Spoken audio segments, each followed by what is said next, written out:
Hi, I'm Kat. I am going to discuss to you the lessons of grade 6 year level per quarter. Art 6, Quarter 1st, Lesson 1, Week 1. Learning Competency discusses the concept that art processes still apply even with the use of new technologies.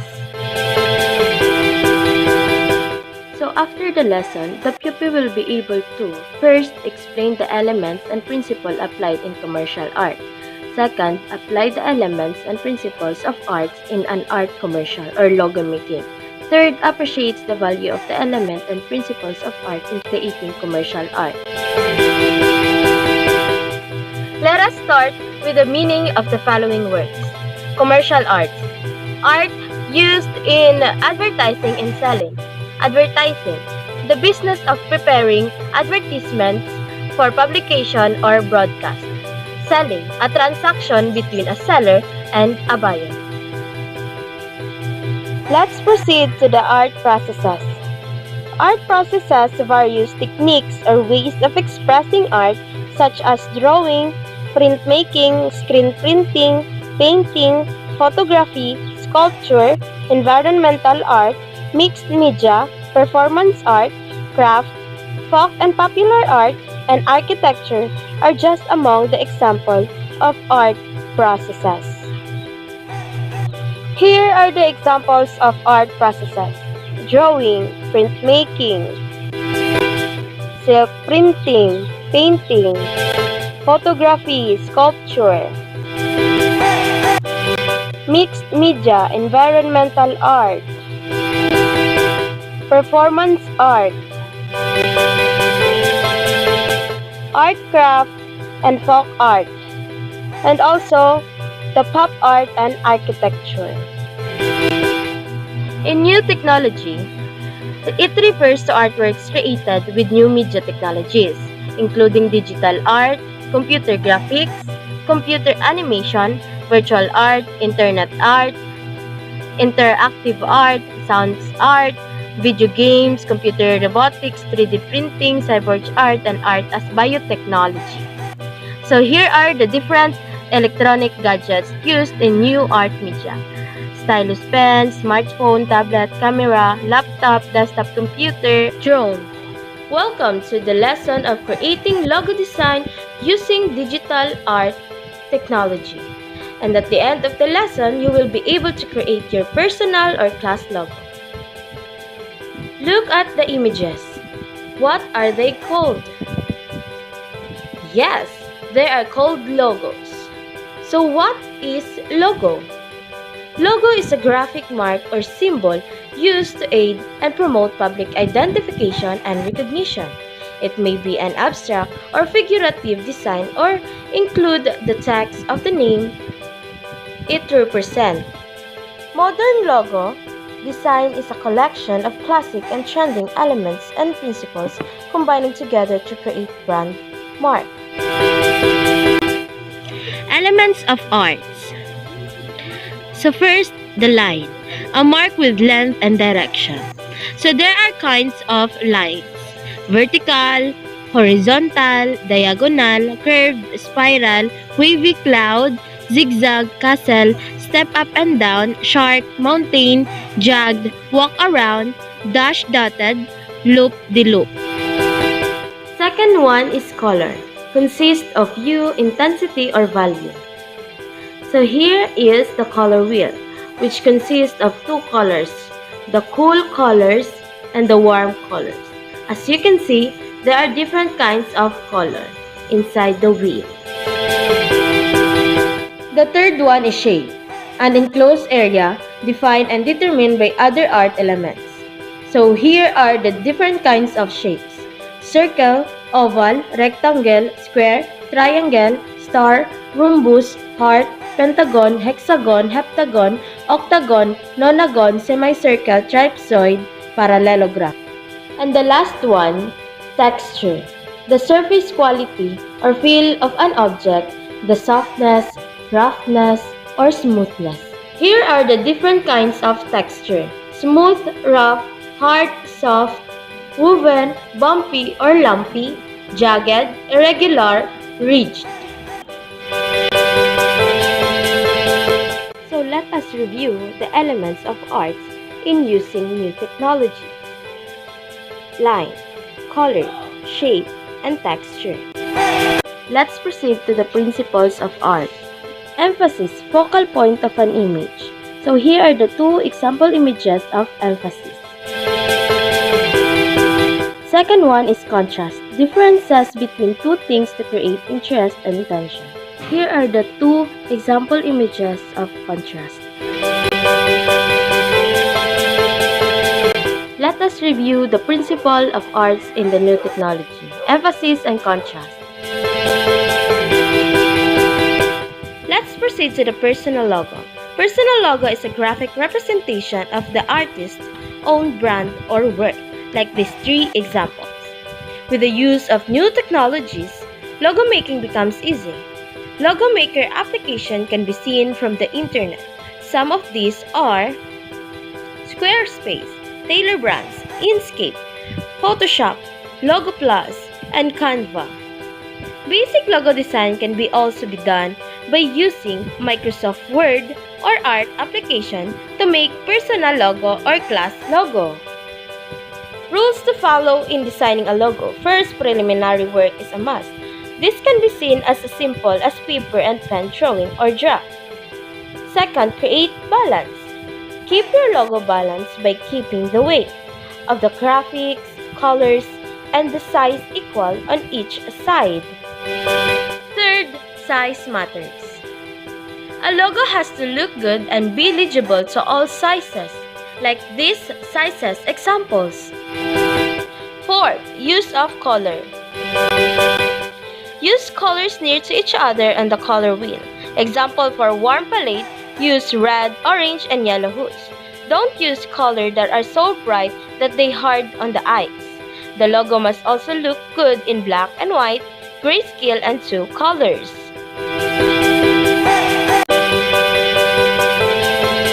Fifth, suitability.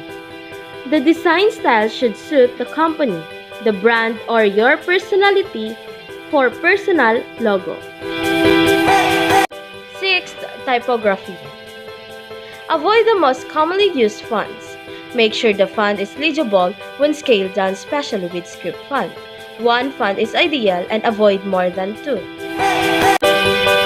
7. Goal. The whole point of creating a logo is to build brand recognition. 8. Distinct style. Be innovative and stand out from the crowd. Try breaking the rules of designing and taking risks. Next is keep simple. Work the design down to its essentials and leave out all unnecessary elements. Remember, simplicity is the key. The next one is assemble line. Develop your own design process. This includes the following steps: research, brainstorm and generate ideas, preliminary sketches, develop vector designs, send to client, add or remove anything the client wants, finalize the design, and resubmit to client. Last rules. Use other designs for inspiration only. Remember, there is nothing wrong with being inspired by other designers, but copying another person's ideas or work is morally and legally wrong. Before we proceed to our activity, let's explore with one of the logo making application, which is the Canvas, to create class logo. Watch this tutorial. Hello! Nandito tayo sa Canva. Ito po ay isang platform na kung saan pwede tayong mag-design ng poster, ng logo, ng infographic na pwede nating i-post sa social media at marami tayong pwedeng gawin dito. Okay, so ang una po natin gagawin ay pumunta sa canva.com at kung wala pa po tayong account ay mag-sign up tayo. Kung meron naman ay mag-sign in tayo. So ang gagawin po natin ay i-explore po muna natin yung mga tools na ginagamit at subukan natin gumawa ng sample logo. Yan, class logo. So kapag naka-sign in na po tayo, punta tayo dito sa upper right corner. May nakalagay na create a design. Click po natin yan at i-search po natin ang logo. So since yun po yung ating lesson. So, meron dito, may nakalagay na logo. Kung wala po, i-type po natin dyan, then click enter. So, since meron, click lang po natin. Yan, at antayin po natin na i-process niya.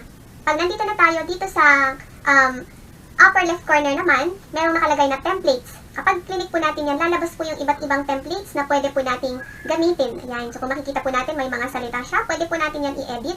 Pwede nating palitan. Okay, next naman po, after ng templates ay uploads.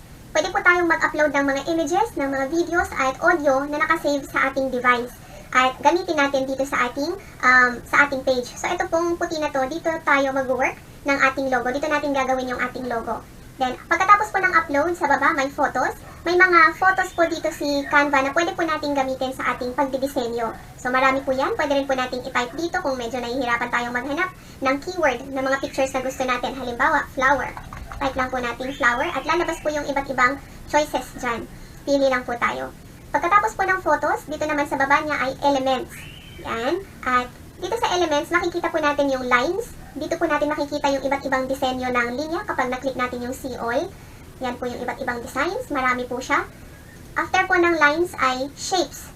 Click din po natin yung see all para makita po natin yung mga iba't ibang hugis. Yan po siya. Next natin. After naman po ng shapes ay frames. Ito naman po yung mga iba't ibang klase ng frames na pwede po natin gamitin sa ating disenyo, sa ating logo. Yan. After ng frames, meron tayong stickers. Kung gusto po natin ng gumagalaw na stickers, pwede rin po. Yan sila. After ng stickers, meron tayong charts. Yan, mga charts. Then grids. Then gradients. Pwede po natin patungan ng mga text yan. At dito naman po yung mga icons. Yan, may flowers, may zodiac symbols, at kung ano-ano pa. Pwede rin po tayong mag-search dito kung ano yung icon na gusto natin. Halimbawa, reading. Gusto natin may kinalaman sa pagbabasa at lalabas po dyan. Pili lang po tayo ng gusto natin. After naman po ng elements ay text. Ito po yung gagamitin natin kapag gusto po natin maglagay ng word sa ating logo na gagawin. Okay, then pwede rin po natin gamitin itong mga to, yung mga may design. Click lang po natin yan. At i-edit po natin yung word mismo. Then, pwede rin po tayong mag-insert ng videos. Meron pong videos dito si Canva na pwede po natin gamitin. Yan sila. Then, after po ay ang background. Kung gusto po natin palitan itong kulay nito, pwede po dito. Halimbawa, pink. Yan. Okay, then kung gusto po natin yung may design, katulad nito, umiilaw, pwede rin po. Ito, pwede rin yan. Depende po sa gusto nyo. Yan, so ayan po yung mga basic na kailangan po nating malaman para makagawa ng logo. So, try po natin gumawa. Simple lang po yung ating gagawin para lang po makita natin kung kaya ba talaga na gumawa ng logo dito sa Canva. Okay, so punta po tayo sa templates. Maghanap po tayo ng gusto nating gamitin. Yan, scroll po tayo. So, kahit saan po dyan, pwede natin silang gamitin. Yan, hanap tayo ng medyo. Gawa po tayo ng ating class logo. So, since ang pangalan ng aming section ay Proverbs, yun po yung ating gagawin. So, subukan po natin ito. Saan yun? Ito, pwede to dahil pero may book siya. Ito po. Try natin ito. Ayan. Pero dahil sabi natin kanina sa ating lesson sa logo, paggawa ng logo, na dapat may kinalaman sa company, may kinalaman sa tao, or may kinalaman sa brand yung logo. So, since ang section Proverbs ay kabilang sa mga nasa online modality, palitan natin itong tinidor at kutsara. So, click lang po natin siya kapag lumabas po yung line sa gilid niya. Pwede po dito, delete, or pwede rin pong dito sa ating keyboard, click natin yung backspace. Okay, so type po natin dito, punta tayo sa elements, at i-type po natin ang online learning. Maghanap tayo ng icon na may kinalaman sa online class. Ito, pwede po ito, computer, tapos meron siyang cup. So, click lang po natin at may insert na siya. Pwede po nating paliitin at pwede nating palakihin.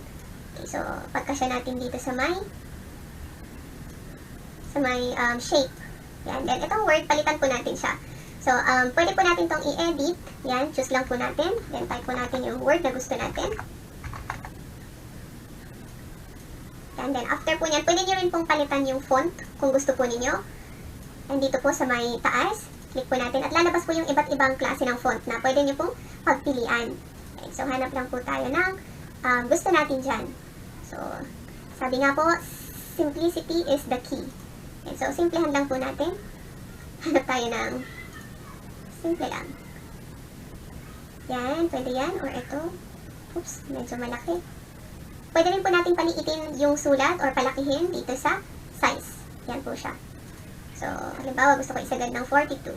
Pwede siya. Proverbs. Next, lagyan natin ng subheading. Punta tayo dito sa text ulit. Ay, click natin ito. Lagay natin dyan, school year 2020, 2020 to 2021. Masyadong malaki, so liitan po natin. Okay. Gawin po natin 14. Yan. Okay, at meron na po tayong class logo. So, ganyan lang po siya kasimple. Kapag okay na po tayo dyan, pwede po tayong pumunta dito sa share. At pwede nyo na po yan i-share sa email, isend nyo sa email, or dito po sa download, pwede rin. Meron dito nakalagay PNG, pwede nyo rin po siyang i-save na JPEG sa inyo pong device. At pwede nyo na siyang gamitin sa inyong social media, sa inyong Facebook group, Facebook page, profile picture ng messenger ninyo. Okay, so may mga ginawa pa po akong other samples, katulad nito. Yan, yung aking channel. Then, yung aking pangalan, then Glyza Abcalen, music teacher. So, yan po yung aking personal logo na ginawa. Ito naman po ay ang aming class logo. Okay, so I hope po na may natutunan kayo, and I hope din po na makagawa kayo ng inyong personal or class logo dito sa Canva or sa iba pang platforms kung saan kayo comfortable. Okay, so thank you so much, and I'm excited to see your logos. Thank you so much. Bye-bye! For your activity, create personal or class logo as visual representation that can be used as product, brand, or trademark, and explain the idea about the logo.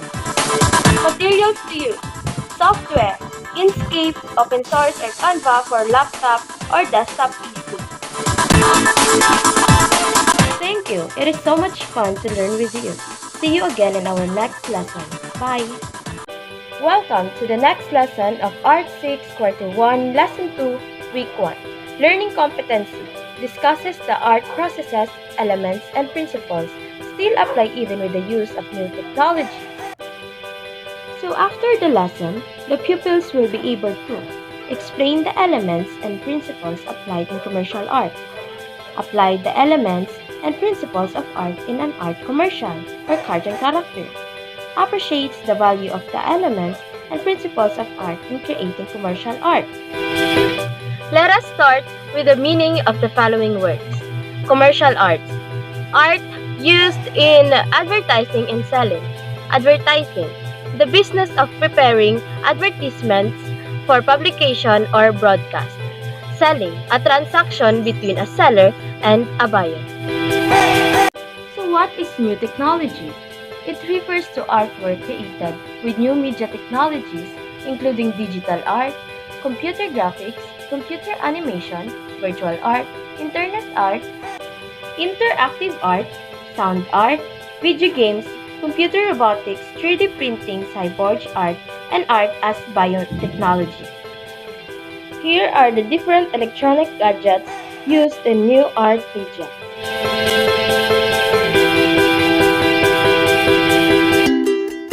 Welcome to creating cartoon character using technology.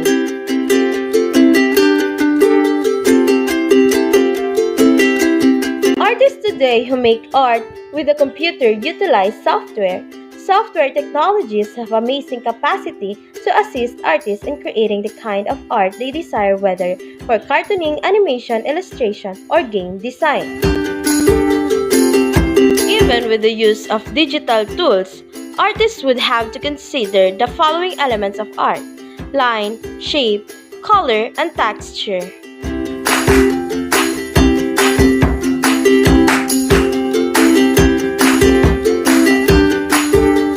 There are several important considerations in designing a character. First, the consumers. Second, the environment. And the third one is character traits and background.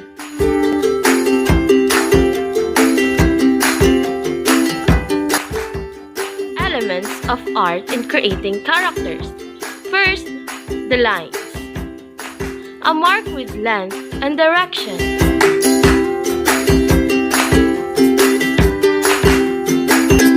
Next is color.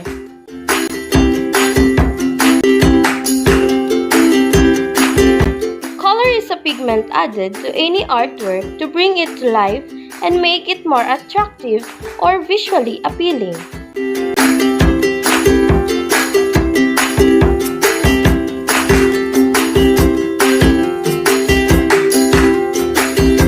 Next is shapes.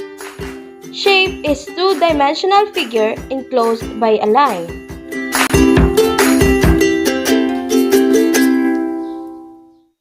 And the last one, texture. There are three kinds of texture: tactile texture, artificial texture, and visual texture.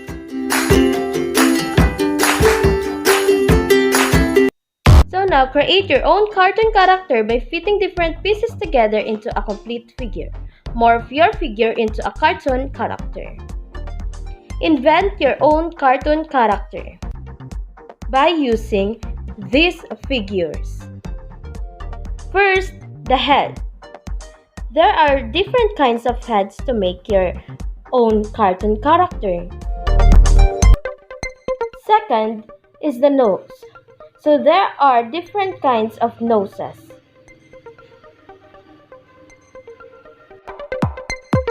Third is the eyes. So there are different kinds of eyes. So choose whatever you want to make your own cartoon character. The next one is the mouth. So choose whatever you want, whatever you like to complete the face of your own character. And the last one, of course, the bodies. So here are different sizes, different shapes of the body that you want to choose or you want to use to your own character. So here are the pointers to remember in making cartoon character. First, physical features. In cartoons, presenting the human figure as it would be useful but not necessary. Next is the facial character. Tells the identity, mood, or personality of the character. The next one is facial expression. The point of a character is often made through facial expression.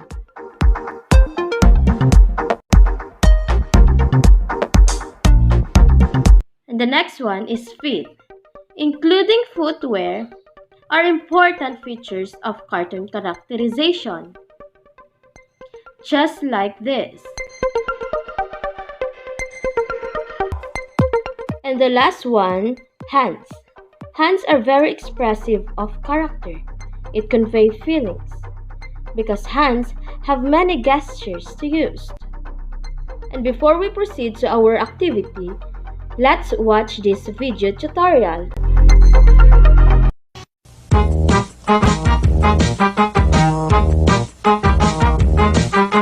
Come on, baby, come on. Go sing you. Sangeet Avitalata. Kali medagamak inawa, pappala renak inawa. Gamat pappa gamak inawa, pappala joli ved karnawa. Mujhe bada kariye, kacche ne kudla mante ka kiya mo.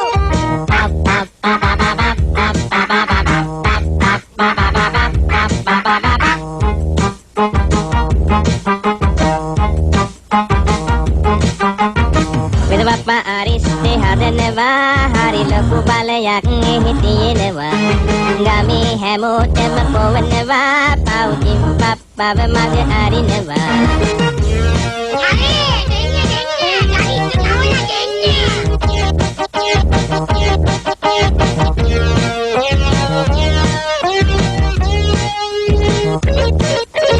Ariste illala jarmare jimbappa genutun hari bare bare genu lamainte kartere ar cuti kukutai aderi Ayyo mokada meya sindu iwarade Ane iwarai kiyala etuwata iwarane tawa tiyenuwa Itin ko nene Ojenne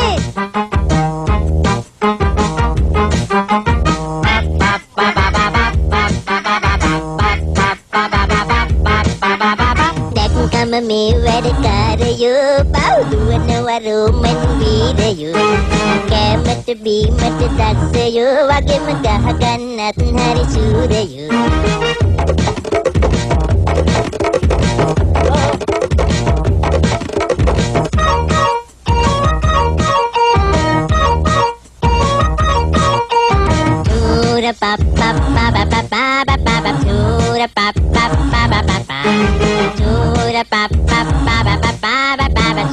muna pa pa pa pa pa pa. Okay na, pakpakan ni. Watch ni, wala na. Okay, matatulungan ni.